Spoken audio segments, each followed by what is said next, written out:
পরবর্তীতে বর্ণনাকারীরা বলেন যে আমরা হুযায়ফা রাদিয়াল্লাহু আনহুকে জিজ্ঞেস করলাম যে আপনি ওমর রাদিয়াল্লাহু আনহুকে জিজ্ঞাসা করলেন না কেন, তিনি কি আদৌ বুঝতে পেরেছেন কিনা যে সেই দরজা আসলে কোন দরজা?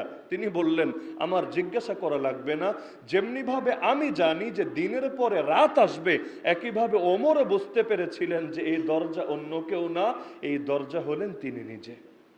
তো যার কারণে আল্লাহ রসুল সাল্লাল্লাহু আলাইহি ওয়াসাল্লাম হাদিসের মধ্যেও জানিয়ে গিয়েছিলেন যে আল্লাহর রসুল সাল্লাল্লাহু আলাইহি ওয়াসাল্লাম যতদিন থাকবেন সাহাবীদের জন্য রক্ষা কবচ হয়ে থাকবেন, আর সাহাবীরা দুনিয়াতেও যতদিন থাকবে গোটা উম্মতের জন্য রক্ষা কবচ হয়ে যাবে। নবী উদাহরণ দিয়ে বুঝিয়েছিলেন আকাশের নক্ষত্রের সঙ্গে, যতদিন পর্যন্ত এই নক্ষত্রগুলো থাকবে দুনিয়া স্বাভাবিক থাকবে, যেদিন নক্ষত্রগুলো খসে খসে পড়ে যাবে সেদিনই মহাপ্রলয় সংঘটিত হবে, কিয়ামত চলে আসবে। তো সব সাহাবীর অস্তিত্ব যেমনিভাবে উম্মতের জন্য রক্ষা কবচ, তাদের মধ্যেও এই ওমর রাদিয়াল্লাহু তাআলা আনহুর শাহাদাতের আগ পর্যন্ত সময়টা উম্মতের জন্য সবচাইতে বড় আলোকিত সময়, সবচাইতে স্বাচ্ছন্দ্যপূর্ণ সময়। কারণ তারপর এমন এক ফিতনা শুরু হয়েছে যেই ফিতনার শিকার হয়ে ওসমান রাদিয়াল্লাহু আনহুকেও শহীদ হতে হয়েছে, আলী রাদিয়াল্লাহু আনহুকেও শহীদ হতে হয়েছে, হাসান হুসাইন রাদিয়াল্লাহু আনহুমাকেও শহীদ হতে হয়েছে। হ্যাঁ, আপনি বলতে পারেন শহীদ তো ওমরকেও হতে হয়েছে, হ্যাঁ ওমরকেও হতে হয়েছে, কিন্তু এই শাহাদাত আর পরের শাহাদাতগুলোতে পার্থক্য আছে। পরের শাহাদাতগুলো এসেছে এমন মানুষদের দ্বারা যারা নিজেদেরকে মুসলমান বলে দাবি করে, নামাজের আজান হলে তারাও নামাজের কাতারে এসে দণ্ডায়মান হয়। আর ওমর রাদিয়াল্লাহু আনহুকে শহীদ হতে হয়েছে এক আগুন পূজারীর হাতে, অগ্নি পূজারীর হাতে, কাফের মুশরিকের হাতে।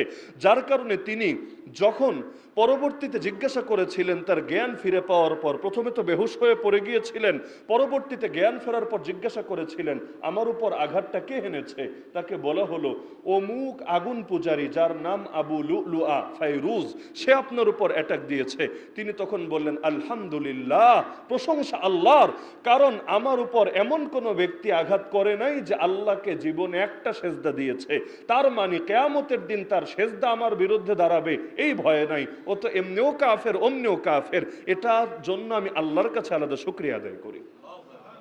তো ওমর রাদিয়াল্লাহু তাআলা আনহু তিনি যে শহীদ হবেন, আল্লাহ রসুল সাল্লাল্লাহু আলাইহি ওয়াসাল্লামের হাদিসের মধ্যে এটা স্পষ্টভাবে আছে। তার মানে যেটা ঘটেছে পরবর্তীতে সেটার ভবিষ্যৎবাণী আল্লাহ রসুল তার জামানায় করে গিয়েছেন। কিভাবে? একদিন উহুদ পাহাড়ের উপরে আল্লাহ রসুল সাল্লাল্লাহু আলাইহি ওয়াসাল্লাম উঠলেন, তখন তার সঙ্গে তিনজন সাহাবী ছিলেন। একজন আবু বকর রাদিয়াল্লাহু আনহু, দ্বিতীয়জন ওমর রাদিয়াল্লাহু আনহু, তৃতীয়জন ওসমান রাদিয়াল্লাহু আনহু। ফারাজাফা বিহিম, হাদিসের শব্দ, তখন পাহাড় তাদেরকে নিয়ে কাঁপতে শুরু করলো, যেটাকে আমরা সহজে বলতে পারি ভূমিকম্প হলো। এই অবস্থায় আল্লাহ রসুল সাল্লাল্লাহু আলাইহি ওয়াসাল্লাম তার পা মোবারক দিয়ে পাহাড়ের মধ্যে আঘাত করে বললেন উসবুত উহুদ, হে উহুদ পাহাড় তুমি থেমে যাও, ফাইন্নামা আলাইকা নাবিয়্যুন ওয়া সিদ্দীকুন ওয়া শাহীদান। আরে উহুদ, তুমি কি জানো আজ তোমার উপর দাঁড়িয়ে আছেন একজন নবী, একজন সিদ্দিক এবং দুইজন শহীদ। এখন নবীকে দাঁড়িয়ে আছে সেটা তো সবাই জানে, মুহাম্মদুর রাসূলুল্লাহ সাল্লাল্লাহু আলাইহি ওয়াসাল্লাম। সিদ্দিককে দাঁড়িয়ে আছে এটাও সকলে জানে, আবু বকর সিদ্দিক রাদিয়াল্লাহু আনহু। মানুষ বাকি আর দুইজন, আর আল্লাহর রাসূলের শব্দও হলো আর দুজন শহীদ। তাহলে এই হাদিসটা যার কানে একবার ধ্বনিত হয়েছে তার তো আর বুঝতে বাকি থাকে না যে শাহাদাত তার নসিবে জুটবেই জুটবে। এজন্য সহিহ বুখারীতে হাদিস আছে, ওমর রাদিয়াল্লাহু আনহু দোয়া করতেন নিয়মিত আল্লাহর কাছে, ওয়াকালা ওমর আল্লাহুম্মা রযুকনি শাহাদাতান ফি সাবিলিক, হে আল্লাহ তোমার কাছে চাই তুমি আমাকে তোমার রাস্তায় শহীদি মৃত্যু দান করো। বিশেষ করে ইতিহাসের বর্ণনায় আছে শেষ জীবনে গিয়ে তিনি শাহাদাতের জন্য একেবারে দেওয়ানা হয়ে গিয়েছিলেন। সর্বশেষ যেই হজ তিনি করেছেন, হজ থেকে ফেরার পথে আল্লাহকে বলেছিলেন আল্লাহ আমি বুড়ো হয়ে গিয়েছি, আমার শরীর দুর্বল হয়ে গিয়েছে, সুতরাং এই বার্ধক্যের কারণে এই খেলাফতের দায়িত্বে অবহেলা প্রকাশ পাওয়ার আগেই তুমি আমাকে তোমার কাছে নিয়ে যাও, আমাকে শাহাদাত দান করো আর তোমার রাসূলের শহরে মরণও দান করো। একসঙ্গে দুইটা, শাহাদাতও চাই আর মৃত্যুটা মদিনায় হোক এটাও আমি চাই। পাশে একজন দাঁড়িয়ে ছিল, সে বলল ইয়া আমিরাল মুমিনিন, এটা কিভাবে সম্ভব? মদিনা তো ইসলামী রাষ্ট্রের রাজধানী, এখানে কাফের মুশরিকের সঙ্গে যুদ্ধ হবে, আপাতত আমরা এই সম্ভাবনা দেখি না। আপনি যদি শহীদ হতে চান থাকবেন যুদ্ধের ময়দানে, আর যুদ্ধের ময়দান হবে মদিনার বাইরে, তো সেখানে যদি আপনার মৃত্যু হয় শাহাদাত তো হবে, কিন্তু রাসূলের শহরে মৃত্যু হচ্ছে না। আর রাসূলের শহরে যদি মৃত্যু হয় তাহলে মদিনায় স্বাভাবিকভাবে তো মনে হচ্ছে না যুদ্ধ হবে, সুতরাং আপনার শাহাদাতের সুযোগও দেখছি না। তো দুই বিপরীত জিনিস একসঙ্গে আবার জমা করেন কিভাবে? তিনি বললেন আল্লাহ যদি চান তাহলে এটাই হবে। পরবর্তীতে আল্লাহ তাআলা তার দোয়া ঠিকই কবুল করেছেন, শাহাদাত নসিবে জুটেছে, এবং সেই শাহাদাত বাইরে কোথাও না, এই মদিনার মধ্যেই জুটেছে। এই ওমর তো সেই ওমর যার ব্যাপারে আল্লাহ রাসূল সাল্লাল্লাহু আলাইহি ওয়াসাল্লাম বলেছেন প্রতিটা জাতির মধ্যে কিছু মুহাদ্দাস থাকে, এই উম্মতের মুহাদ্দাস হলো এই ওমর। আপনি বলবেন মুহাদ্দিস তো চিনি, যারা হাদিস পড়ায়, মুহাদ্দাস আবার কি জিনিস? এর ব্যাখ্যা হাদিসের মধ্যেই আছে। আরে মুহাদ্দাস মানে হলো তাতাকাল্লামুল মালাইকাতু আলা আলসিনাতিহি, তার জবান দিয়ে ফেরেশতা কথা বলে। তার জবান দিয়ে ফেরেশতা কথা বলে মানে কি? এর ব্যাখ্যায় ফাথুল বারি বা যে কোনো হাদিসের ব্যাখ্যা গ্রন্থগুলো এই সংশ্লিষ্ট খুলে দেখেন, এটাই পাবেন যে তার ঈমানি হালত এতটা মজবুত থাকে। ফেরেশতাদেরও দুইটা পরিষদ আছে, উচ্চ পরিষদ, নিম্ন পরিষদ। আল মালাউল আলা বলা হয় উচ্চ পরিষদকে। তো সেই ফেরেশতাদের উচ্চ পরিষদে যারা আছে তাদের সঙ্গে তার হৃদয়ের এমন গভীর নিবিড় সুদৃঢ় বন্ধন থাকে যে কথা তো তার মুখ থেকে বের হয়, কিন্তু ফেরেশতাদের সেই মহাব্বতের কারণে অন্তরে এমন বার্তা আসতে থাকে, তার জবান দিয়ে এমন কথা বের হয় পরবর্তীতে যেটা হুবহু কোরআনের আয়াতে গিয়ে পরিণত হয়। ওমর রাদিয়াল্লাহু আনহুর ব্যাপারে হাদিস আছে, 3 বার এমন হলো তিনি যেই বাক্য বললেন পরবর্তীতে হুবহু সেই বাক্যে কোরআনের আয়াত নাজিল হয়ে গেল। প্রথমে তিনি বললেন তার কথা, নিজের ব্যক্তিগত কথা বললেন আরবি ভাষায়, তাদের ভাষায় যেহেতু আরবি, পরবর্তীতে কোরআনের আয়াত নাজিল হলো, দেখা গেল হুবহু সেটাই এসেছে। এমনকি বহু সিদ্ধান্তের ক্ষেত্রেও আপনারা যারা ইতিহাস পড়েছেন, রাসূলুল্লাহ সাল্লাল্লাহু আলাইহি ওয়াসাল্লামের বদর যুদ্ধের ইতিহাসটা অন্তত জানেন যে বদর যুদ্ধে যে 70 জনকে রাসূল বন্দী করে এনেছিলেন তাদের ব্যাপারে সিদ্ধান্ত নেওয়ার ক্ষেত্রে পরামর্শ চেয়েছিলেন। এক পরামর্শ দিলেন আবু বকর রাদিয়াল্লাহু আনহু, আর এক পরামর্শ দিলেন ওমর রাদিয়াল্লাহু আনহু। আল্লাহর রাসূল সিদ্ধান্ত দিলেন আবু বকর রাদিয়াল্লাহু আনহুর পরামর্শের আলোকে, কিন্তু কোরআন নাজিল হয়ে গেল ওমর ঠিক যেভাবে বলেছেন হুবহু সেভাবে। তাহলে এই গুণটা যার ভেতরে থাকে তাকে বলা হয় মুহাদ্দাস। এর ব্যাখ্যা অন্য হাদিসে এভাবে এসেছে, ইন্নাল্লাহা জাআলাল হাক্কা আলা লিসানি ওমর ওয়া কলবি, আল্লাহ তাআলা ওমরের জবান এবং ওমরের হৃদয়ের মধ্যে হককে স্থাপন করে দিয়েছেন। মানে এই দিলের মধ্যে যে চিন্তা আসে সেটাই হক, এই জবানের মধ্যে যেটা বের হয় সেটাই হক। আর হবেই না কেন? আল্লাহর নবী তো তাকে চেয়ে নিয়েছিলেন ইসলামের বিজয়ের জন্যে। আপনারা ইতিহাস সকলে জানেন, ওমর রাদিয়াল্লাহু আনহু নবীজির বয়ান শুনতে নবীর মজলিসে আসেন নাই, তরবারি নিয়ে বের হয়েছিলেন নবীর কল্লা কাটবেন বলে। এখন নবীকে পাবেন কোথায়? শুনতে পেয়েছেন আরকাম ইবনে আবিল আরকাম রাদিয়াল্লাহু আনহুর ঘরে আল্লাহর নবী সাহাবীদেরকে কোরআন শিখান, হাদিস শিখান, ইসলামের যতটুকু বিধান এসেছে সেগুলো তিনি শিখান। তো মক্কার কুরাইশদেরকে বললেন তোমরা কিছু সময় অপেক্ষা করো, আমি যাচ্ছি, আমি মুহাম্মাদের কল্লা এনে তোমাদের কদমে লুটিয়ে দেব। তো বের হলেন আল্লাহ রসুলের কল্লা কাটার জন্য। মাঝের ঘটনা সকলের জানা, একজনের তথ্য অনুসারে চলে গেলেন নিজের বোনের বাসায়, সেখানে গিয়ে বোনকেও পিটালেন আর ভগ্নিপতিকেও, তার বোনের জামাইকেও পিটালেন। সব জুলুম নির্যাতন শেষে আল্লাহ রসুলের কাছে যখন গেলেন, এই যে সঙ্গে সঙ্গে ঈমান গ্রহণ করলেন, আর সেই ঈমানের এমন ফল প্রকাশ হলো, সাহাবীরা বলেন ওমর যেদিন ইসলাম গ্রহণ করেছে সেদিন হকের বিজয় হতে শুরু করেছে। আগে নামাজ পড়তাম লুকিয়ে, এখন নামাজ পড়ি আমরা প্রকাশ্যে বাইতুল্লাহর চত্বরে এসে। কেন? কারণ আল্লাহর নবী দোয়াই করেছিলেন এভাবে, আল্লাহুম্মা আইজ্জাল ইসলাম বিআহাব্বি হাযাইনির রাজুলাইনি ইলাইক। হে আল্লাহ, এই যে দুইটা মানুষ, একজনের নাম আবু জাহাল আর একজনের নাম ওমর। আবু জাহাল হলো তার উপনাম, মূল নাম হলো আমর, মূল নাম হলো আমর, বাপের নাম হিশাম, তো বলা হয় আমর বিন হিশাম। তো আল্লাহ একদিকে আছে আমর বিন হিশাম, সেও মক্কার নেতা, আর আরেক দিকে আছে তরুণ নেতা ওমর ইবনুল খাত্তাব। এই দুইজনের মধ্যে যে তোমার কাছে বেশি প্রিয়, দুইজনই কাফের, কিন্তু এই দুইজনের মধ্যে তুলনামূলকভাবে যে তোমার কাছে বেশি প্রিয়, তার দ্বারা তুমি ইসলামকে বিজয়ী করো। দোয়া কি? আল্লাহ তারে নামাজি বানাও, তাকে ইমানদার বানাও, তাকে হেদায়াত দাও, তাকে মুসলমান বানাও, এগুলো না। আইজ্জাল ইসলাম, আল্লাহ ইসলামকে ইজ্জত দাও, ইসলামকে বিজয় দাও, ইসলামকে প্রতিষ্ঠিত করো। তা আল্লাহর নবী যাকে চেয়ে নিয়েছেন ইসলামকে বিজয় করার জন্য, তার হাতে বিজয় আসবে না তো কার হাতে বিজয় আসবে? এজন্য ইতিহাস পড়লেও দেখবেন খুলাফায়ে রাশেদিনের মধ্যে যার হাতে ইসলামের সবচাইতে বেশি বিজয় এসেছে তার নামই ওমর ইবনুল খাত্তাব রাদিয়াল্লাহু আনহু। তার চাইতে লম্বা সময়ও যারা শাসন করেছেন কিন্তু তার চাইতে বেশি বিজয় করতে পারেন নাই, কারণ পরবর্তীতে ইন্টারনাল ফিতনায় এত বেশি বেড়ে গিয়েছিল, এগুলো সামাল দিতে দিতেই জীবন শেষ হয়ে গিয়েছে। বাইরে ইসলামের পরিসর খুব বেশি বৃদ্ধি করা সম্ভব হয় নাই। তো ওমর রাদিয়াল্লাহু আনহু তিনি যে জান্নাতি, আল্লাহর নবী একাধিকবার এই সুসংবাদ দুনিয়াতে বসেই তাকে শুনিয়েছেন। একটা হাদিস আছে, প্রসিদ্ধ হাদিস, হয়তো অনেকেই জানেন, আল্লাহর নবী এক বৈঠকে 10 জনকে জান্নাতের সুসংবাদ শুনিয়েছেন, নাম ধরে ধরে। আবু বকরিন ফিল জান্নাহ, ওমর ফিল জান্নাহ, উসমান ফিল জান্নাহ, ওয়া আলী ফিল জান্নাহ। যেই 10 জনকে একত্রে আমরা চিনি আশারায়ে মুবাশশারা নামে, ইসলাম সম্পর্কে যাদের মৌলিক পড়াশোনা আছে শব্দের সঙ্গে পরিচিত থাকার কথা। আশারা মানে 10, মুবাশশারা মানে সুসংবাদ প্রাপ্ত। কিসের সুসংবাদ? জান্নাতের সুসংবাদ। তো যেই 10 জনকে একসঙ্গে জান্নাতের সুসংবাদ দিয়েছেন তার মধ্যে অন্যতম হলেন ওমর রাদিয়াল্লাহু আনহু। এই হাদিসে তো আছেই, আলাদা আরেক হাদিস, সেটাও বুখারীতে আছে। আল্লাহ নবী সাল্লাল্লাহু আলাইহি ওয়াসাল্লাম একদিন একটা বাগানের মধ্যে ছিলেন, সেই সময় আবু বকর রাদিয়াল্লাহু আনহু এসে অনুমতি চাইলেন। তো যিনি পাহারায় ছিলেন তিনি রাসূলের কাছে গিয়ে অনুমতি এনে দিলেন। আল্লাহর রাসূল তাকে বললেন যে তুমি গিয়ে আবু বকরকে বলবা যে নবী ভিতরেও আসতে বলেছেন আর এই সুসংবাদও গ্রহণ করতে বলেছেন যে তুমি জান্নাতি। আবু বকর রাদিয়াল্লাহু আনহু কিছুক্ষণ পরে ওমর রাদিয়াল্লাহু আনহু আসলেন, নবী তার ব্যাপারেও বললেন ইযান লাহু ওয়া বাশশিরহু বিল জান্নাহ, তাকে বাগানে ঢোকার অনুমতিও দাও, জান্নাতের খোঁজখবরিও শুনিয়ে দাও। তো সে আমিরুল মুমিনিন ওমর ইবনুল খাত্তাব রাদিয়াল্লাহু তাআলা আনহু শেষ জীবনের কথা, যেহেতু সময় কম এজন্য অল্পতেই মূল ধারণাটা দিয়ে দিচ্ছি। শেষ জীবনের কথা, এই হাদিসটা সহিহ মুসলিম শরীফের মধ্যে আছে। জুমার দিন জুমার খুতবায় তিনি দাঁড়িয়ে বললেন মানুষদেরকে, তার খুতবার মধ্যেই, যে তোমরা শোনো, আমি স্বপ্নে দেখেছি একটা মোরগ আমাকে 3 বার ঠোকর দিয়েছে। ইন্নী রাআইতু দীকান নাকারানি সালাসা নাকারাত। এই স্বপ্নটা আমি দেখেছি আর স্বপ্নের ব্যাখ্যাও আমি করেছি। কি ব্যাখ্যা?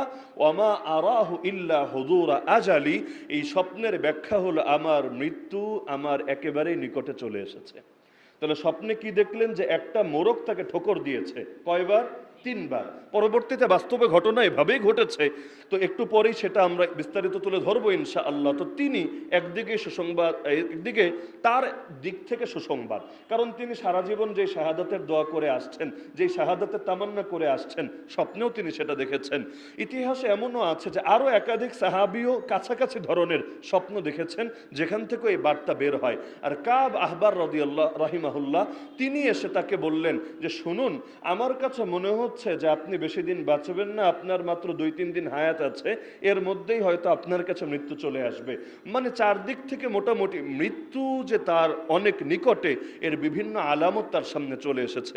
তো ওই সময় একদিকে তিনি রাষ্ট্রীয় ক্ষমতাগুলো গুছিয়ে নিচ্ছেন, কিভাবে পরবর্তীতে কি হবে না হবে এগুলোও গুছাচ্ছেন।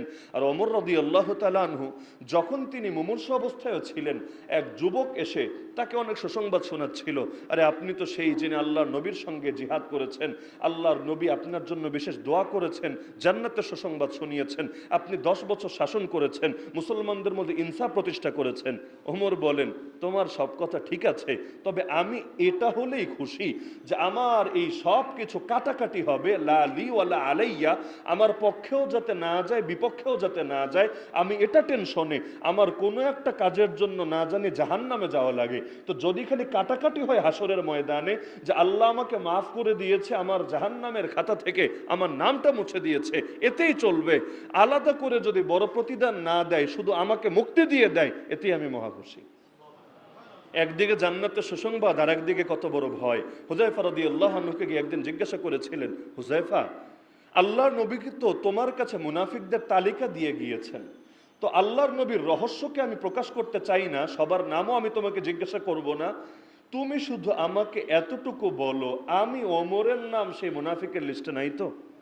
চিন্তা করতে পারেন, দুনিয়াতে বসে যিনি জান্নাতের সুসংবাদ পেয়েছেন, তিনি গিয়ে হুযায়ফা রাদিয়াল্লাহু আনহুর কাছে আলাদা করে অনুমতি চাচ্ছেন যে তুমি শুধু আমাকে এতটুকু ইনফর্ম করো যে আল্লাহর নবী মুনাফিকদের তালিকায় আমার নাম বলে নাই তো?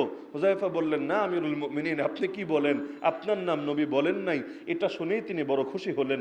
অথচ তার ব্যাপারে ফজিলত বলতে চাইলে 5-6 ঘন্টা আলোচনা করলে আলোচনা শেষ করা যাবে না। কিছু তো আছে ব্যাপক ফজিলত, কিছু আছে সুনির্দিষ্ট ফজিলত। ব্যাপক ফজিলত যেমন তিনি বদরের যুদ্ধে শরীক হয়েছেন নাকি হন নাই? ইতিহাস যারা পড়েছেন সকলেই জানেন শরীক হয়েছেন। সহিহ বুখারী খুললেই পাবেন বদর যুদ্ধে যারা শরীক হয়েছে সবাইকে আল্লাহর নবী আল্লাহর পক্ষ থেকে সুসংবাদ শুনিয়ে দিয়েছেন, ইয়ামালু মা শিতুম ফাকাদ গাফারতু লাকুম, তোমাদের যা ইচ্ছা তা তোমরা করো, আল্লাহ তোমাদের সব কিছু মাফ করে দিয়েছেন।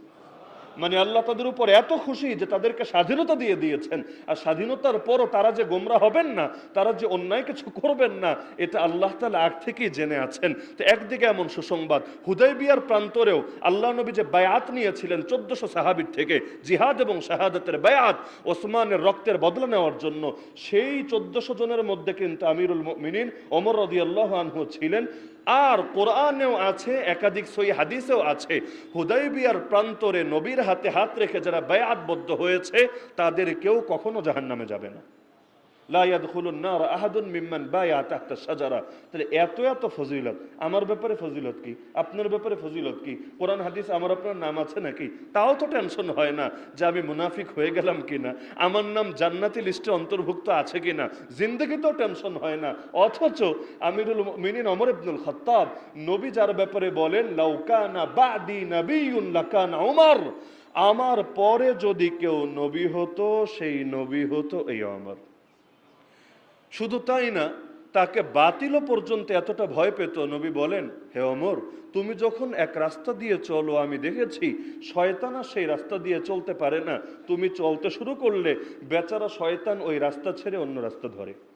তো যদি রাস্তা ছেড়েই অন্য রাস্তা ধরে আর সেই ওমর যদি কোনো বাতিলের উপর হামলে পড়ে, তাহলে সেই বাতিলের অবস্থা কতটা গুরুতর হবে। তো সে আমিরুল মুমিনিন ওমর ইবনুল খাত্তাব রাদিয়াল্লাহু আনহু শেষ জীবনের কথা বলছি, যে একদিকে তিনি সবকিছু গুছিয়ে আনছেন যাতে করে তার দুনিয়ার এই জিম্মাদারি কিয়ামতের দিন টেনশনের কারণ না হয়।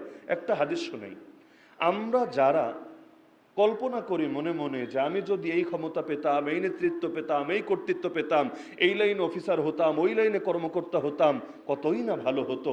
আল্লাহ নবী হাদিসে জানিয়েছেন, যাদেরকে 10 বা ততোধিক, মানে এর চাইতে বেশি 10 বা ততোধিক লোকের উপর নেতৃত্ব দেওয়া হয়, কিয়ামতের দিন তাদেরকে ওঠানো হবে এমন অবস্থায় তার গলার মধ্যে রশি লাগানো থাকবে, জিনজির লাগানো থাকবে। এরপর যদি সে তার দায়িত্বের হক ঠিকভাবে আদায় করে, খুলে দেওয়া হবে, মুক্তি দেওয়া হবে। আর যদি দায়িত্ব ঠিকভাবে আদায় না করে, সেটা ধরে টেনে হিচড়িয়ে তাকে জাহান্নামে নিক্ষেপ করা হবে। তাহলে দায়িত্ব কি মজার বিষয় না চিন্তার বিষয়? এ কারণে আল্লাহ নবী বলতেন, যে দায়িত্ব চায় আমরা তাকে দায়িত্ব দেই না, আমরা তাকে দায়িত্ব দেই যে নিজের থেকে দায়িত্ব চায় না। কারণ দায়িত্ব এটা চাওয়ার জিনিস না, ভয়ের জিনিস। এবং হাদিসের মধ্যে আছে, চাওয়া ছাড়া যদি কাউকে দায়িত্ব দেওয়া হয়, আল্লাহ নিজে তার সাহায্যকারী হয়ে যায়। আর কেউ যদি চেয়ে চেয়ে লোভ করে করে কেউ হাসিল করে, তাতে আল্লাহর বরকত থাকে না। মালের ক্ষেত্রেও এটা কথা, শুধু নেতৃত্বের ক্ষেত্রে না। ওমর রাদিয়াল্লাহু আনহুকে একবার নবীজি কিছু মাল হাদিয়া দিলেন। ওমর বললেন, ইয়া রাসূলুল্লাহ, আমার পর্যাপ্ত আছে, আপনি আমাকে না দিয়ে গরিব দুঃখী কাউকে দেন, এর দ্বারা তার অনেক প্রয়োজন পূরণ হবে। আল্লাহ নবী বললেন, হে ওমর, একটা কথা মনে রাখবা, মা আতাকা মিন হাযাল মালি ওয়া আনতা গায়রু মুশরিফিন ওয়ালা সাইলিন ফাকবালহু ফাইন্নামা হুয়া রিজকুন সাকাহু আল্লাহু ইলাইক। যেই মাল, যেই সম্পদ তোমার কাছে আসবে, এমত অবস্থায় তুমি সেটা চাও নাই, মানে ভিক্ষাও করো নাই, প্রার্থনাও করো নাই, আবার তুমি সেটার জন্য লোভও করো নাই। হালত দুইটা হতে পারে, অনেক সময় ডাইরেক্ট চায়, অনেক সময় ডাইরেক্ট তো চায় না, তবে ভেতরে ভেতরে লোভ কাজ করে। ওমর রাদিয়াল্লাহু আনহুকে বললেন, এই দুই গুণ থেকে যেটা মুক্ত হবে, 1 নম্বরে তুমি চেয়েও নেও নাই, 2 নম্বরে তুমি এটার জন্য লোভও করো নাই, তবুও তোমার কাছে আসলো, তুমি সেটাকে সাদরে গ্রহণ করো, কারণ এটা হলো বরকতময় এক রিজিক যেটা আল্লাহ তোমার কাছে এনে দিয়েছেন। সুতরাং তুমি সেটা থেকে কেন মুখ ফিরিয়ে নিবা? আর যেটা আসবে এমন ভাবে, হয়তো চেয়েছো অথবা মনের মধ্যে লোভ করেছো, তাহলে সেটাকে তুমি তোমার নেওয়ার দরকার নেই, দান করে দাও, কারণ এটার মধ্যে আল্লাহর বরকত থাকবে না। তাহলে ওমর রাদিয়াল্লাহু আনহু একদিকে তো খুতবা দিলেন যে 3টা ঠোকর মেরেছে তাকে একটা মোরগ। সেই সময় চলছিল জিলহজ মাস, 23 হিজরি। এখন কত হিজরি? 1446। তো 23 হিজরির জিলহজ মাস চলছে, হজ করে কিছুদিন আগে মাত্র এসেছেন।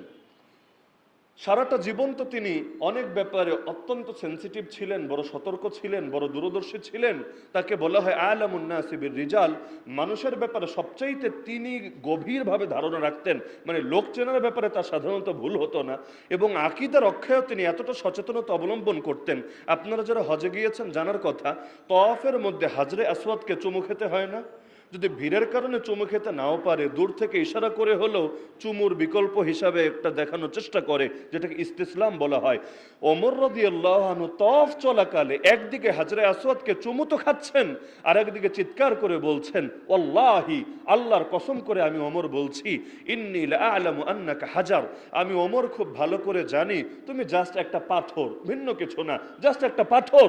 লা তাদুররু ওয়া লা তানফা, তুমি পাথর হিসাবে কারো ক্ষতিও করতে পারো না, কারো উপকারও করতে পারো না।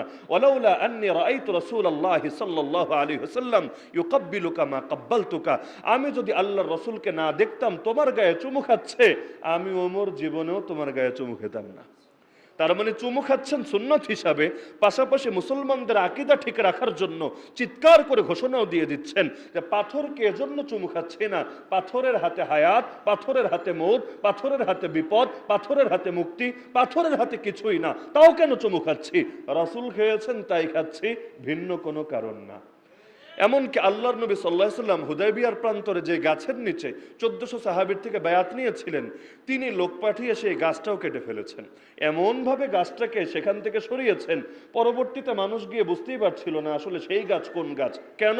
কারণ তিনি দেখছিলেন অনেকে সেই গাছটারই এখন ডাইরেক্ট পূজা তো শুরু করে নাই, কিন্তু এমন এমন কাজ শুরু করেছে যেটা পরে পূজার দিকে যেতে পারে। কেউ গিয়ে সেখানে নামাজ আদায় করছে, কেউ গিয়ে তার মাটি আনছে, কেউ গিয়ে ভিন্ন ভিন্ন কাজ করার চেষ্টা করছে, অনেকে গিয়ে নিজের অন্তরের আকাঙ্ক্ষাগুলো সেখানে গিয়ে আল্লাহর কাছে উপস্থাপন করছে।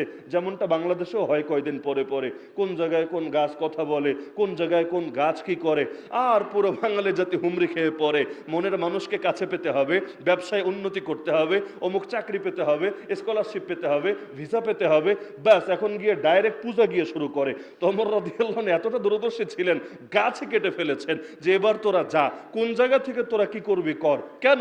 আল্লাহর নবীর বরকতে তিনি কি বিশ্বাসী না? হ্যাঁ বিশ্বাসী। বরকতের জায়গায় যতক্ষণ থাকে ভালো, তো বরকত যদি পূজার দিকে মোড় নেয় তাহলে মোটেও ভালো না, বরং সেটা ঈমান হুমকির মুখে ফেলার কারণ। ওমর রাদিয়াল্লাহু আনহু খালিদ বিন ওয়ালিদ রাদিয়াল্লাহু আনহুকে নেতৃত্ব থেকে সরিয়ে দিয়েছিলেন, অনেকে জানেন। যুদ্ধের ময়দানে তিনি খবর পাঠিয়ে দিলেন যে আমার এই চিঠি তোমার কাছে পৌঁছার সঙ্গে সঙ্গে হে খালিদ, তুমি সেনাপতির পদ থেকে তুমি সরে যাবা, আর আমি যাকে নতুন আমির বানিয়ে পাঠালাম তাকেই সেনাপতি বলে ঘোষণা দিয়ে দিবা। এই যুগে হলে সেখানেই হয়তো বিদ্রোহ হয়ে যেত। এত বড় সাহস! কারণ খালিদ বিন ওয়ালিদের চাইতে পৃথিবীর ইতিহাসে বড় সেনাপতির নাম ইসলামের ইতিহাসে আপনি তো একজনও বলতে পারবেন বলে মনে হয় না। আল্লাহর তরবারি বলে যিনি খ্যাত সাইফুল্লাহ, তো সেই খালিদ রাদিয়াল্লাহু আনহুকে নেতৃত্ব থেকে সরিয়ে দিচ্ছেন। আল্লাহর বান্দরে এমন উদারতা, চিঠি আসার সঙ্গে সঙ্গে তিনি তার দায়িত্ব থেকে নিজেই সরে গেলেন, যাকে আমির বানিয়ে পাঠিয়েছেন তাকেই তিনি আমির বলে ঘোষণা দিলেন। এরপর সাধারণ একজন কর্মী হয়ে তার নেতৃত্বে লড়াই চালিয়ে গেলেন। সরেও যান নাই, গীবতও করেন নাই, সমালোচনাও করেন নাই, কর্মী হয়ে লড়াই চালিয়ে গেলেন। লোকেরা গিয়ে জিজ্ঞেস করলো, আমির আল মুমিনিন, আপনি কি খালিদকে যোগ্য মনে করেন না? যদি যোগ্যই মনে করেন দায়িত্ব থেকে কেন সরালেন? মানুষ তো যোগ্যদেরকে হাতছাড়া করতে চায় না, প্রয়োজনে স্যাক্রিফাইস করে, তবুও যোগ্যদেরকে হাতছাড়া করতে চায় না। তিনি বললেন, আরে যোগ্যতা আমি অবশ্যই মনে করি, নবী যাকে যোগ্য মনে করেছে আমি মনে করব না কোন দুঃখে। তবে আমি তাকে সরিয়েছি মুসলমানের ঈমান বাঁচানোর জন্য, কারণ মানুষ ভাবতে শুরু করেছে খালেদের হাতেই বিজয় আছে, খালেদ যেখানে নামবে বিজয় তার আসবেই আসবে, সে নিজেই মনে হয় বিজয়ের মালিক। তো একজন মুসলমানের ঈমান যদি বরবাদ হয়, কিয়ামতের দিন আমাকে জিজ্ঞাসিত হতে হবে। আমি রাষ্ট্রপ্রধান হিসাবে আমার দায়িত্ব খালি মুখে খাবার পৌঁছে দেওয়া না, আমার দায়িত্ব খালি অসুস্থ হলে চিকিৎসার ব্যবস্থা করানো না, বরঞ্চ মানুষের ঈমান হেফাজতের দায়িত্ব, আকীদা হেফাজতের দায়িত্ব আমার। তো মানুষ যাতে ভুল আকীদায় লিপ্ত না হয়, এজন্য সাময়িক এই কাজটা আমি করলাম, স্থায়ী কোনো সিদ্ধান্ত না।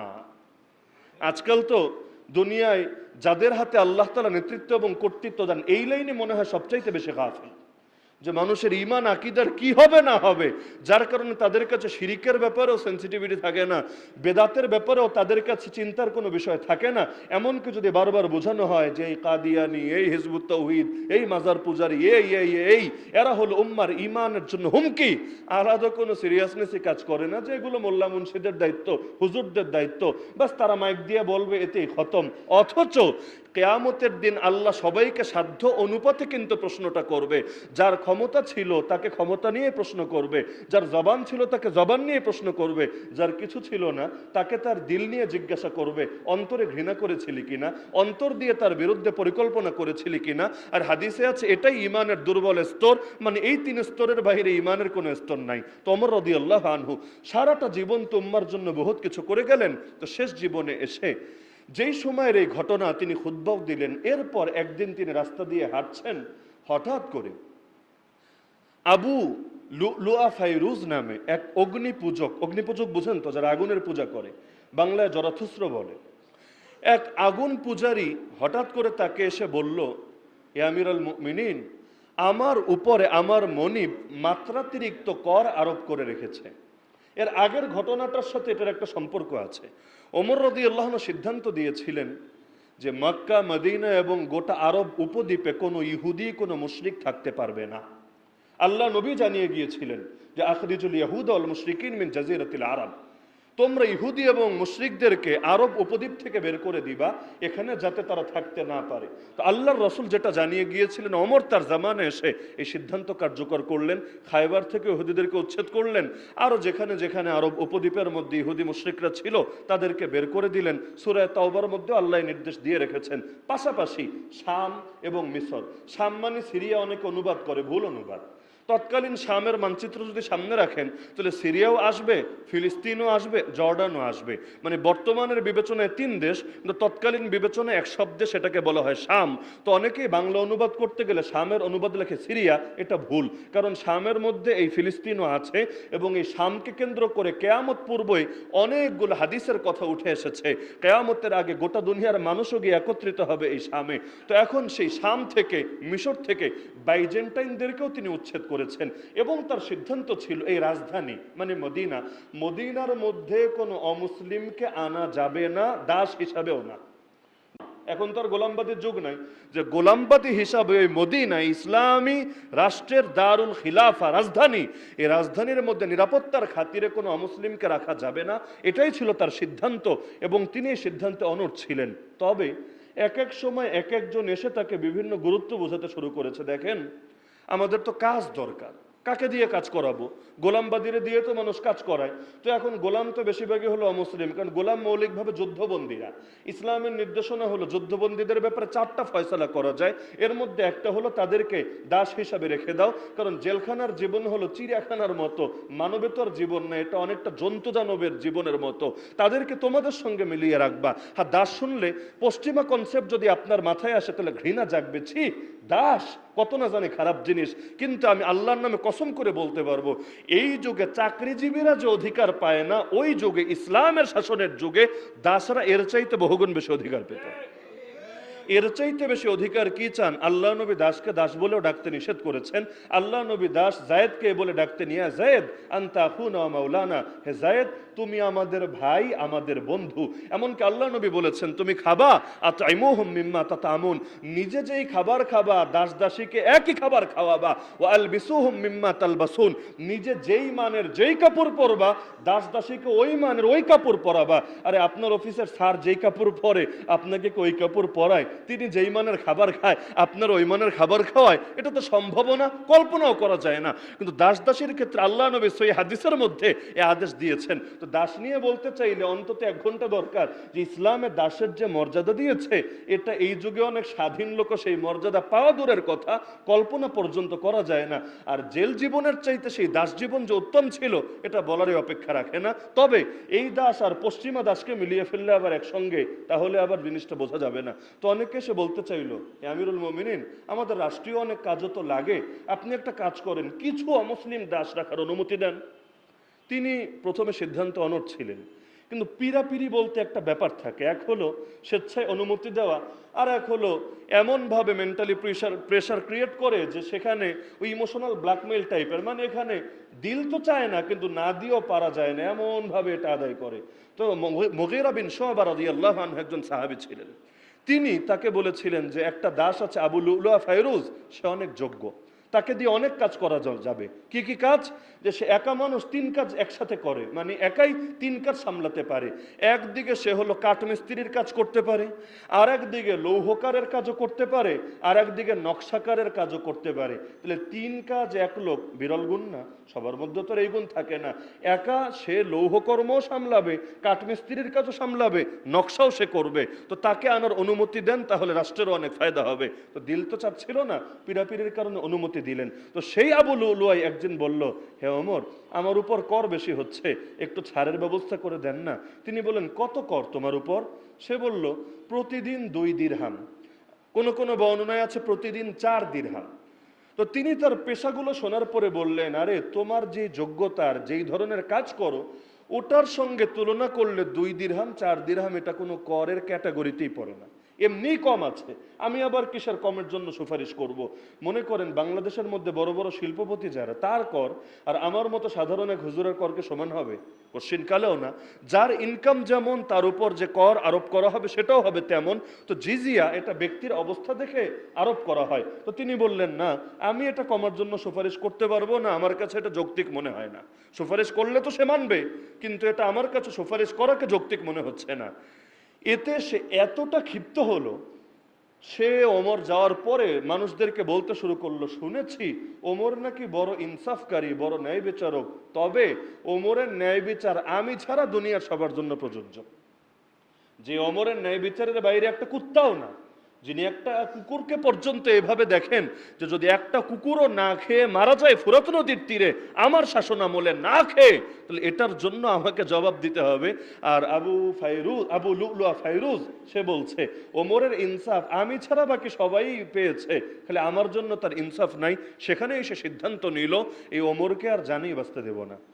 আপনি দুনিয়ার গত 100 বছরের ইতিহাস পড়লেও দেখবেন, অনেক পাওয়ারফুল নেতা বা রাষ্ট্রপ্রধানকে হত্যা করে ফেলা হয়েছে সামান্য সামান্য ব্যক্তি স্বার্থের কারণে। মানে জাতির স্বার্থ না, জনগণের স্বার্থ না, রাষ্ট্রীয় স্বার্থ না, একেবারেই অতি সামান্য ব্যক্তি স্বার্থের কারণে খুন করে ফেলেছে। অথচ একজনের খুনের দ্বারা হয়তো গোটা জাতির ক্ষতি হয়ে গিয়েছে, সেও সেখানে সিদ্ধান্ত নিল খুন করবে। কিভাবে? যেহেতু লৌহকার সে, তার জন্য তো ছুরি টুরি বানানো এমনি সহজ। সে ছুরি বানালো এমন ছুরি যার 2 দিকেই ধার। এমন ছুরি আছে না যে 2 দিকেই ধার। আবার এটাকে আগুনে পুড়িয়ে এর সঙ্গে বিষ মিশালো, মানে আগুনে যখন পুড়ে লাল হয়ে যায়, এটাকে বিষের মধ্যে চুবালো যাতে বিষটাও এর সাথে মিশে যায়। কি হবে? কোনোভাবে যদি একটু রক্তের ছোঁয়া পেয়ে যায়, তাহলে এটা ধীরে ধীরে পুরো শরীরে ছড়িয়ে যাবে এবং এক পর্যায়ে বিষক্রিয়ায় মারা যাবেই যাবে। এটা বানানোর পর সে তখন দেখা করলো পারস্যের এক আমির হুরমুজানের সঙ্গে, যেই সময় তার সাথে আর এক খ্রিস্টান নেতাও ছিল। এই 3 জন একটা বৈঠক করলো। সেই বৈঠকে সে তার প্ল্যান এবং পরিকল্পনার কথা জানালো, আমি চাচ্ছি ওমরকে আর দুনিয়া রাখবো না, জানেই মেরে ফেলবো। তো ওমরের উপর সবাই এমনিই খেপা। ইহুদিরা খেপা, কারণ তাদেরকে আরব উপদ্বীপের বাইরে পাঠিয়েছে। বাইজেন্টাইনরা খেপা, তাদেরকে শাম আর মিশরের বাইরে বের করেছে। আরো অনেকে খেপা, কারণ যে হারে ইসলামের বিজয়যাত্রা সামনে আগাচ্ছে, ওরা আর টিকতে পারবে বলে ওদের কাছে মনে হচ্ছে না। তো সবারই ক্ষোভ। তো এখন তারাও তো মহা খুশি, যা ওমরকে বিদায় করা হবে। এই 3 জন যে ষড়যন্ত্র শরিক ছিল, এর অন্যতম প্রমাণ হলো পরবর্তীতে ওমর রাদিয়াল্লাহু আনহুর এক পুত্র, যার নাম সম্ভবত ওবায়দুল্লাহ, সেই 3 জনকে, মানে পরবর্তী 2 জনকেও ডাইরেক্ট খুনি ছাড়া, যেই 2 নেতার নাম বললাম, এদেরকেও গিয়ে হত্যা করে দিয়েছিল, এ কারণে যে তারা এটা জানতো এবং এতে তাদের নীরব সমর্থন ছিল। তো একদিন ওমর রাদিয়াল্লাহু আনহু, এটা হলো জিলহজ মাস শেষ হতে মাত্র 4 দিন বাকি। কত হিজরি? 23 হিজরি। সনগুলো মনে রাখবেন। যদি এমন হয় যা দুনিয়ার সবার ইতিহাসে মনে থাকে, খালি নবী আর সাহাবীদের ইতিহাস মনে থাকে না, এটা বড়ই হতাশাব্যঞ্জক আর দুঃখজনক কথা ছাড়া কিছু না। 23 হিজরি, জিলহজ মাস শেষ হতে বাকি মাত্র 4 দিন। দিনটা ছিল মঙ্গলবার, আজকে হলো সোমবার, দিনটা ছিল মঙ্গলবার। ফজরের নামাজের ইমামতি করার জন্য তিনি আসলেন। শুক্রবার কিন্তু খুতবায় বলেই রেখেছেন সেই যে মোরগের কথা, তো মোরগ তাকে 3টা ঠোকর দিয়েছে, আর ব্যাখ্যাও তিনি করেছেন মৃত্যু ঘনিয়ে এসেছে। তো ফজরের নামাজে তিনি দাঁড়ালেন। ওমর রাদিয়াল্লাহু আনহু সিস্টেম ছিল, যখন তিনি আসতেন বাইরে থেকে যখন ঢুকতেন, তো যেই যেই কাতার অতিক্রম করে আসতেন ওই কাতারের লোকদেরকেই কাতারগুলো সোজা করিয়ে নিতেন। ইস্তাউ ইস্তাউ এটা বলতে বলতে আসতেন, তোমরা কাতারগুলো সোজা করো। এরপর যখন ইকামত হতো, ইকামত হওয়ার পর আরব দেশে যারা হজমরা গিয়েছেন দেখার কথা, ইকামত হওয়ার সঙ্গে সঙ্গে আল্লাহু আকবার বলে না। আমাদের বাংলাদেশের সিস্টেম একটু উল্টা আর কি। ইকামত অর্থ হলো দাঁড় করানো, আর আমরা আগেই মানুষকে কথা বলে দাঁড় করিয়ে দিই, সবাই দাঁড়ান, কাতার সোজা করেন, মোবাইল বন্ধ রাখেন, কাপড় টাকানোর উপরে উঠান, এরপর ইকামত শুরু করি। অথচ ইকামত শব্দের বাংলা অনুবাদই হলো দাঁড় করানো। দাঁড় কারে করায়? যে আগ থেকে দাঁড়িয়ে আছে তাকে দাঁড় করানো যায় না, আরে দাঁড় তারই করায় যে আগ থেকে বসে আছে। তার মানে সিস্টেমই হলো এটা, মানুষ বসা থাকবে, আল্লাহু আকবার শুনবে, মানুষ দাঁড়াতে শুরু করবে। সর্বশেষ হাইয়া আলাস সালাহ বলার আগেই সবার দাঁড়ানো শেষ হবে। এমন যাতে না হয় হাইয়া আলাস সালাহ বলা শেষ কিন্তু এখনো জমিদারের মতো বসে আছে। এরপর যখন ইকামত শেষ, নামাজের তাকবীর দেওয়ার আগে ইমাম দেখে নেবেন যে কাতারগুলো সোজা আছে কিনা। যদি দেখেন না একটু বেশ কম থাকে, আর এটা থাকা স্বাভাবিকও বটে, এই যুগে তো আর যেরকম কাতারে দাগ টাক দিয়ে রাখি, আগের যুগে তো এটা আরো জটিল ছিল, তো তখন বলে নিতেন ইস্তাউ, তোমরা সোজা হও, কাতারগুলো সোজা করো। এরপর নামাজ শুরু করতেন আল্লাহু আকবার। তো ওমর রাদিয়াল্লাহু আনহু ইস্তাউ বলে আল্লাহু আকবার খালি বলেছেন, কেরাত শুরু করতে পারেন নাই। তার আগেই সেই আবু লুলুয়া ফাইরুজ এসে 3টা আঘাত করলো ছুরি দিয়ে তার শরীরে। স্বপ্নেও দেখেছেন মোরগের 3 ঠোকর, আঘাত করলেন কয়টা? 3টা। 3 নম্বর আঘাতটা লাগলো নাভির নিচে, মানে তলপেটে, এবং সেটা বেশ গভীরে পর্যন্ত পৌঁছে গেল। ওমর রাদিয়াল্লাহু আনহু সেই অবস্থায়, এখন তিনি তো নামাজে আল্লাহু আকবার বলে ফেলেছেন, ওই অবস্থায় চিৎকার করে উঠলেন যে তোমরা এই কুকুরকে ধরো, সে আমাকে মেরে ফেলেছে। কাতালানি আল কালব, এটা হলো বর্ণনা শব্দ, এই কুকুর এটা আমাকে মেরে ফেলেছে, জলদি তোমরা তাকে ধরো। তবে জামাত ছিল বড়, আমাদের যুগের ফজরের নামাজ না, আমাদের যুগে ফজরে তো শহরে মুসল্লি পাওয়া যায় না, গ্রাম হলো দূরের কথা। ওই সময় ফজরেও মুসল্লি এত বেশি, তিনি যে এত জোরে চিৎকার করেছেন পেছনের লোকেরা শুনতে পারে নাই, তারা আল্লাহু আকবার শুনেছে। এবং পরবর্তীতে কি হচ্ছে না হচ্ছে অত কিছু জানে না, আল্লাহু আকবার শোনার জন্য তো মুকাব্বির ছিল, মানে তাকবীর হতো, সবাই নামাজে শরীক হতো, কিন্তু এদিকে যে অন্য হত্যাকাণ্ড ঘটে গিয়েছে টের পায় নাই। ওই অবস্থায় ওমর রাদিয়াল্লাহু তাআলা আনহু, পেছনে ছিলেন সাহাবী আব্দুর রহমান বিন আওফ রাদিয়াল্লাহু আনহু, তাকে টান দিয়ে সামনের কাতারে নিয়ে আসলেন। ইমামের যদি কোনো কারণে নামাজ ছুটে যায়, ধরেন উজুই ভেঙে গেছে, নিয়ম কি যে সবাই নামাজ ছাড়ো, নিয়ত ভাঙো? এটা না, বরঞ্চ তার পেছনে যিনি থাকবেন তাকে ইমামতিতে দিয়ে দেওয়া। এজন্য ইমামের পেছনে, বরাবর পেছনে এমন লোকই দাঁড়াতে হয় যিনি যোগ্য। আল্লাহ রাসূল বলেন লিয়ালিনি মিনকুম উলুল আহলামি ওয়ান নুহা, তোমাদের মধ্যে জ্ঞান এবং প্রজ্ঞার অধিকারীরা যাতে আমার নিকটে দাঁড়ায়। তো তিনি ওই অবস্থায়, মানে নিজেরা নিয়ে তো টেনশন করার কথা, কিন্তু এই অবস্থায় আব্দুর রহমান বিন আওফকে টেনে সামনে দিয়ে দিলেন, তুমি নামাজ চালাতে থাকো। তার চিৎকার শুনে কয়েকজন গেল এই আবু লুলুয়াকে ধরার জন্য, কিন্তু সে চোখ বন্ধ করে চালাতে থাকলো ছুরি, যে কপালে যা আছে তা হবে, এখন বাঁচতে চাইলে তাকে অনেকের বিরুদ্ধে লড়াই করতে হবে। তার আঘাত একে একে 13 জনের গায়ে গিয়ে লাগলো, যাদের মধ্যে পরবর্তীতে 7 জনই শহীদ হয়ে গিয়েছিল। ওই সময় যখন কোনোভাবে তাকে থামানো যাচ্ছিল না, পেছন থেকে একজন সাহাবী, তিনি কৌশলের পরিচয় দিয়ে তিনি একটা চাদর ছুঁড়ে ফেললেন তার মাথার উপরে। তো পেছন থেকে যদি চাদর এসে পড়ে মাথার উপরে, চোখে তো আর কিছু দেখবে না, তো তিনি তাকে ধরে এরপর জমিনে ফেলে দিলেন। এরপর সবাই তো তাকে তার উপর ঝাঁপিয়ে পড়লো, কিন্তু ও তো জানে যে পরিণতি কি হবে, ও সুযোগটা আর দিল না, নিজেই সেখানে আত্মহত্যার পথ বেছে নিল। তো ও তো মরে গেছে। এদিকে ওমর রাদিয়াল্লাহু আনহু বেশিক্ষণ টিকতে পারলেন না, ওমর রাদিয়াল্লাহু তাআলা আনহু অজ্ঞান হয়ে গেলেন। আব্দুর রহমান বিন আওফ তিনি আর নামাজ ভাঙলেন না। এখন কিছু লোক ভিন্ন একটু কণ্ঠ শুনতে পাচ্ছে, তাও তারা ক্লিয়ার না আসলে কি হচ্ছে সামনে, কারণ মুসল্লি এত বেশি। তিনি নামাজ পড়ালেন ছোট সূরা দিয়েই। প্রথম রাগাতে পড়ালেন তিনি সূরা আসর, দ্বিতীয় রাগাতে পড়লেন সম্ভবত প্রথম রাগাতে ইন্না আতাইনাকাল কাউসার, আর দ্বিতীয় রাগাতে তিনি পড়লেন ইযা জাআ নাসরুল্লাহি ওয়াল ফাত। 2 সূরা দিয়ে নামাজ শেষ করে ফেললেন। ওমর রাদিয়াল্লাহু আনহুকে ধরাধরি করে রুমের ভেতরে নিয়ে যাওয়া হলো। আল্লাহর বান্দার যখন জ্ঞান ফিরল, জ্ঞান ফেরার পর প্রথম প্রশ্নই এটা, মানুষ কি নামাজ পড়ে নিয়েছে?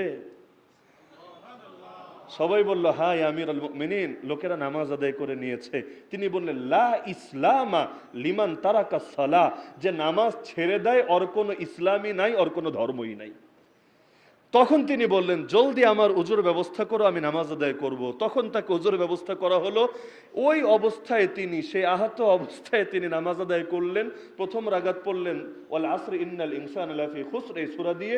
আর দ্বিতীয় রাগাত পড়লেন কুল ইয়া আইয়ুহাল কাফিরুন লা আ'বুদু মা তা'বুদুন, এই সূরা দিয়ে তিনি 2 রাগাত নামাজ শেষ করলেন। তো এই যে আমিরুল মুমিনিনকে এই কঠিন আঘাতটা করা হলো, যদিও বাহ্যিকভাবে বোঝা যাচ্ছিল না যে পরিণতি কি হবে, তিনি কি এখান থেকে সুস্থ হয়ে ফিরবেন নাকি এটাতেই তার মৃত্যু হবে।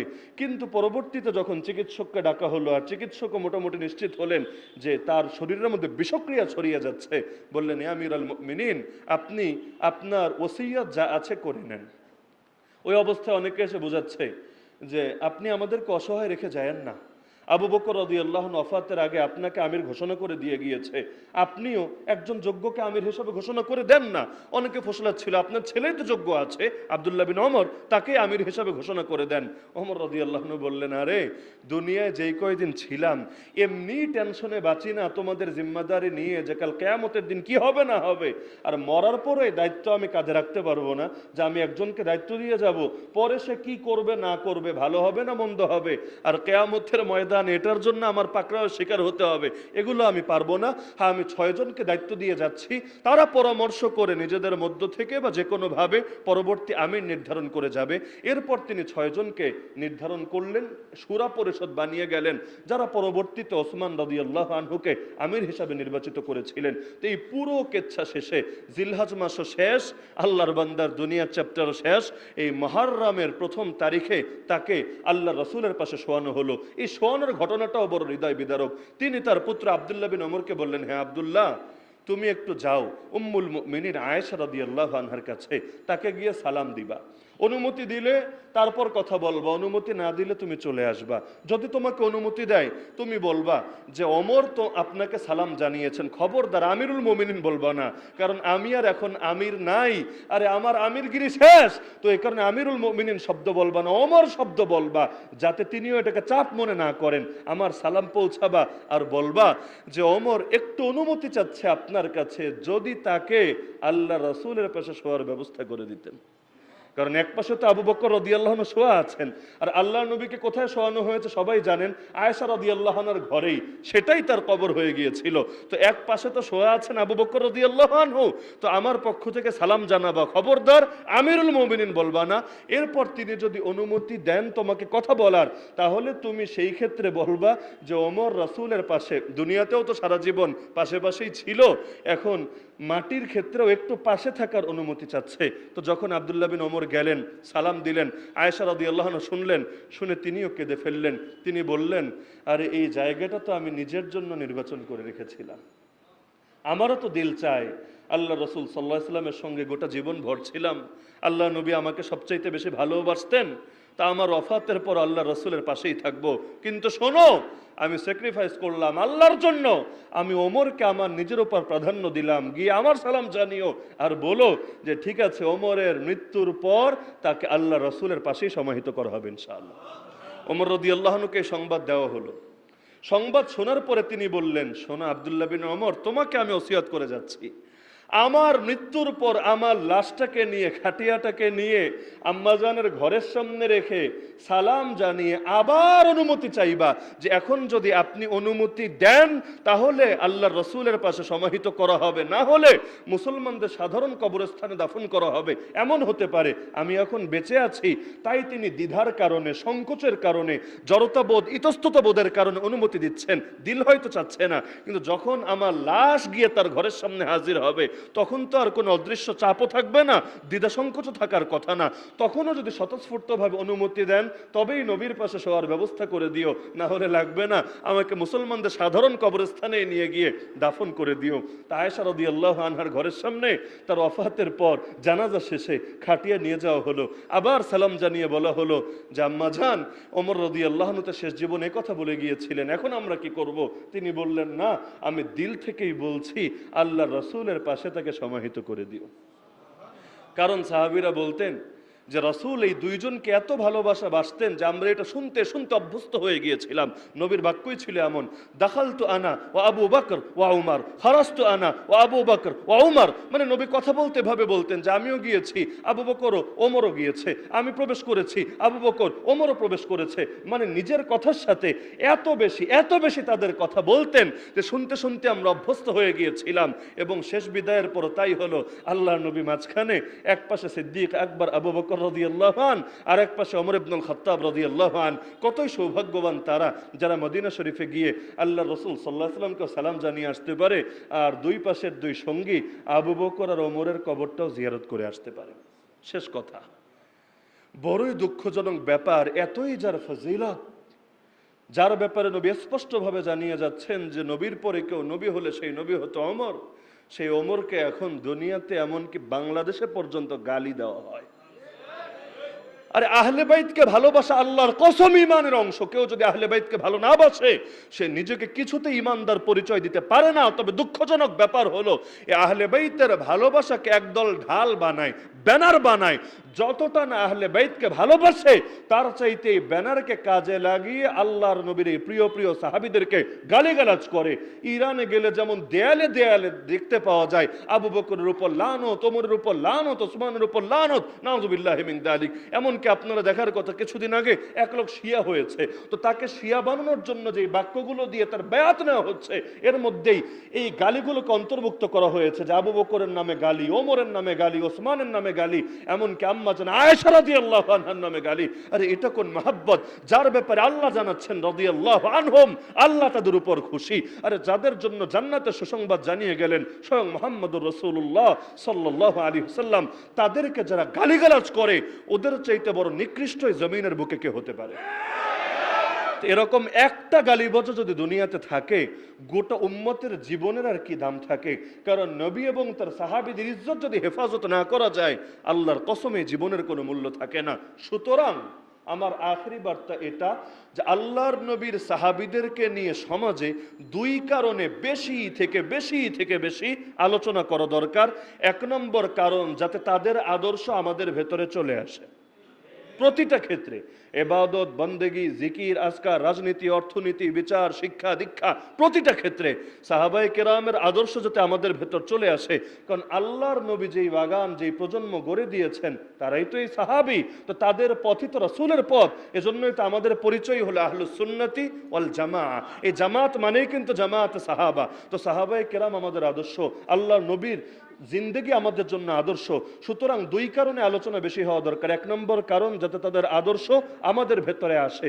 দুই নম্বরে, সাহাবা বিদ্বেষীরা যাতে হাজারবার চিন্তা করে ময়দান খালি না রে, কোন এক সাহাবীর সামনে বেয়াদবি করলেও দাঁত ভাঙা জবাব দেওয়ার জন্য উম্মত এখনো রেডি আছে। তাহলে এই দুইটা মাকসাদ সামনে রেখে সাহাবায়ে কেরামের আলোচনা ব্যাপক করা দরকার নাকি দরকার না? দুঃখজনক বাস্তবতা, আমরা বেশিরভাগ মানুষ সাহাবীদের ব্যাপারে বিচ্ছিন্ন কিছু ঘটনা ছাড়া কিছুই জানি না। নিয়মতান্ত্রিকভাবে তাদের জীবনী, তাদের শিক্ষা, তাদের আদর্শ কিছুই জানি না। খালি জানি কয়েকটা বিচ্ছিন্ন ঘটনা, যার কিছু আবার বাস্তব, কিছু হলো গাঁজাখুরি, কেচ্ছা, জাল, বানোয়াট, মন গড়া, যেটা হয়তো বক্তারা নিজেদের প্রয়োজনে বা মজমার জন্য বানিয়ে নিয়েছে, অথবা আংশিক সত্য আংশিক মিথ্যা জুড়ে দিয়েছে। তবে বাস্তবিকভাবে আলোচনা হওয়া দরকার, বাস্তবিক তথ্যটা সামনে উঠে আসা দরকার। তো আমি একটা অনুরোধ রেখে যাচ্ছি, আগামী 3 আগস্ট, আজকে কয় তারিখ? 8 জুলাই, আগামী 3 আগস্ট ইনশাআল্লাহ সুম্মা ইনশাআল্লাহ রমনা ইঞ্জিনিয়ার্স ইনস্টিটিউট, সকলে তো চেনেনি, সেই ইঞ্জিনিয়ার্স ইনস্টিটিউটে জাতীয় আজমতে সাহাবা কনফারেন্স হবে ইনশাআল্লাহ, বাংলাদেশের সর্বস্তরের শীর্ষ ওলামায়ে কেরামের উপস্থিতিতে। কিসের জন্য? কারণ শিয়ারা এখন প্রকাশ্যে এবং সাহাবী বিদ্বেষীরা অনেকে প্রকাশ্যে আয়োজন শুরু করে দিয়েছে এই বছর। এই যেই বছর আমি কথা বলছি আপনার সামনে, গত মাসে মানে জুনে 18 জিলহজ, 25 জুন সম্ভবত, ঢাকায় প্রেস ক্লাবে পর্যন্ত ঈদে গাদিরে খুম নামক একটা দিবস পালন করেছে। নতুন ঈদ আর কি। আগে বাংলাদেশে ঈদ ছিল 2টা, পরে হয়েছে 3টা, তারপর 4টা। এটা হলো 5ম ঈদ। আগামীগুলো হয়তো আপকামিং সুন, ধীরে ধীরে আসতে থাকবে। তো এক হলো ঈদুল ফিতর, এক ঈদুল আজহা, এরপর 3 নম্বর ছিল ঈদে মিলাদুন নবী, 4 নম্বর এসেছিল 27 রজব ঈদে মেরাজুন নবী, আর এই 2024-এ এখন এসেছে ঈদে গাদিরে খুম। কঠিন একটা নাম, ঈদে গাদিরে খুম। তো এই দিনটা মূলত ওসমান রাদিয়াল্লাহু আনহু শাহাদাতের দিন, কিন্তু ওসমান রাদিয়াল্লাহু আনহুকে স্মরণ না করে আহলে বাইতের ব্যানার লাগিয়ে এই দিনও গালিগালাজ করে নবীর সাহাবিদেরকে। তো ওরা যদি প্রকাশ্যে গালিগালাজ করে, আমরা সাহাবিদের নিয়ে বয়ান করব লুকিয়ে লুকিয়ে? নাকি যেই জিনিস যেভাবে আসবে তার জবাবও সেভাবে দিতে হবে। তো এই জন্য বাংলাদেশের শীর্ষ ওলামায়ে কেরামগণ ইনশাআল্লাহ ঢাকা, সিলেট, চিটাগাং সারা দেশেরই উপস্থিত থাকবেন। তাদের উপস্থিতিতে জাতীয় আজমতে সাহাবা কনফারেন্স হবে রমনা ইঞ্জিনিয়ার্স ইনস্টিটিউটে ৩ আগস্ট সকাল ৯টা থেকে। আমি দাওয়াত দিয়ে যাচ্ছি, আশা রাখি সকাল ৯টা থেকে শরীক হওয়া, শনিবার দিন, মানে চাকরিজীবীদের বিবেচনায় রেখে শনিবার দিন পারবেন তো ইনশাআল্লাহ? তো এটা আমার দাওয়াত থাকলো, প্রত্যেকেই যেতে হবে জরুরি না, তবে দাওয়াতটা অন্যদের নিকটে পৌঁছে দিলেন, যাতে করে সাহাবা প্রেমিকদের মিলন মেলা দেখে সাহাবা বিদ্বেষীর হাজারবার চিন্তা করে এই জমিনে সাহাবিদের শানে বেয়াদবি করলে জাতি আমাদেরকে আস্ত রাখবে না। আল্লাহ তাআলা সবাইকে এই কথাগুলো সঠিকভাবে জানার, বোঝার এবং আমল করার তৌফিক দান করুন।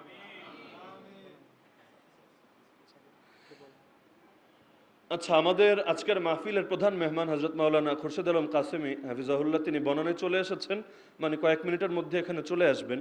আমার আবার 10:30টায় থাকার কথা মোহাম্মদপুর, ইতিমধ্যে 10:10 বেজে গিয়েছে, এজন্য চাইলে আমি আসলে লম্বা করতে পারছি না, আরও আগেই শেষ করার কথা। তো আমাদের আজকের মাহফিলে অন্যতম আলোচক হযরত মাওলানা আবু সাইদ নোমান হাফিজাহুল্লাহ, যিনি জীবনের উল্লেখযোগ্য একটা অংশ মদিনা শরীফেও কাটিয়েছেন, তিনি এখন কিছুক্ষণ কথা বলবেন। তারপর ইনশাআল্লাহ খুরশেদ আলম কাসেমি সাহেব আসলে আমরা তার আলোচনা শুনে দোয়া করে বাড়িতে ফিরবো ইনশাআল্লাহ।